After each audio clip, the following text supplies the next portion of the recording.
La chasse au job d'été a commencé. Aujourd'hui, mercredi 27 mars, la 10e journée de job d'été s'est déroulée de 9 h à 18 h sous le chapiteau dressé place de Verdun à Tarbes. Elle a pour premier but de mettre en relation les jeunes avec des professionnels.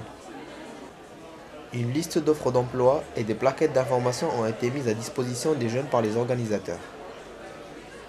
Cette année encore, ce sont plus d'une vingtaine d'entreprises et institutions qui étaient présentes, proposant environ plus de 2000 offres. Comme d'habitude, le secteur en pointe est l'animation avec ses 460 offres dans différents pays et territoires étrangers.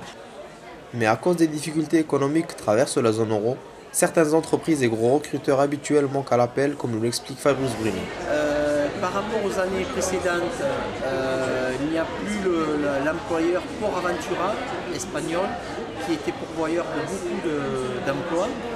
Vu les difficultés économiques, je crois, me semble-t-il, qui se déroulent en Espagne, il reste sur des recrutements espagnols.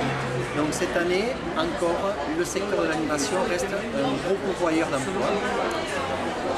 Cette année, il y a la spécificité aussi du KFC, qui est un pourvoyeur d'emplois assez important. Et nous, dans le secteur de l'animation, nous avons des publics différents qui viennent, des jeunes, beaucoup de jeunes, mais certains adultes aussi en difficulté par rapport à la situation économique, etc. Mais l'adjoint au maire, Gilles Craspaille, se dit confiant. Alors là, la journée job d'été, c'est la 10e édition. Donc depuis ce matin, les jeunes sont arrivés à partir de 9 h. En nombre, comme d'habitude, on a une vingtaine de partenaires qui sont là pour les accueillir.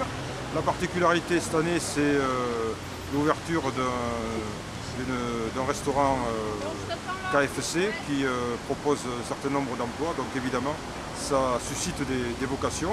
Ensuite, on a, comme d'habitude, nos partenaires habituels, notamment ceux de l'armée, qui font toujours recette. Et puis il y a des particularités que les jeunes ne connaissent pas toujours très bien, comme par exemple la possibilité d'avoir trouver un job temporaire pendant l'été sur l'étranger, notamment un peu partout, mais beaucoup dans la zone européenne, Espagne, Allemagne, pays anglo-saxons, mais y compris sur d'autres continents. Donc il y a des possibilités, notamment dans les centres de loisirs, où parfois ils ont besoin d'avoir des jeunes qui sont de langues différentes de celles du pays pour pouvoir accueillir les touristes. Donc voilà, donc ça fait pas mal de possibilités.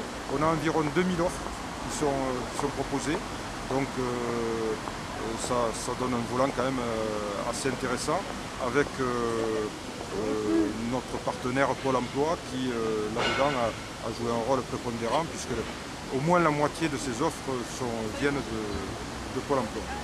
Voilà pour dresser un tableau un peu rapide de cette journée qui se termine à 18 h et qui, j'espère, permettra à un grand nombre de jeunes de trouver une solution pour leur job d'été. Je précise simplement pour terminer que la journée n'est pas que consacrée à proposer des jobs, mais aussi à donner des informations sur la prise en charge. Parce qu'un job, c'est quand même un emploi. Et donc dans un emploi, il y a contrat, il y a contraintes administratives et juridiques. Et les jeunes, surtout quand c'est la première fois, ne sont pas toujours au courant de ces choses-là. Donc on a aussi le moyen, lors de cette journée, de les informer là-dessus, sur ce contexte juridique qui entoure le monde du travail, et puis de les aider un peu, par exemple, à faire leur CV.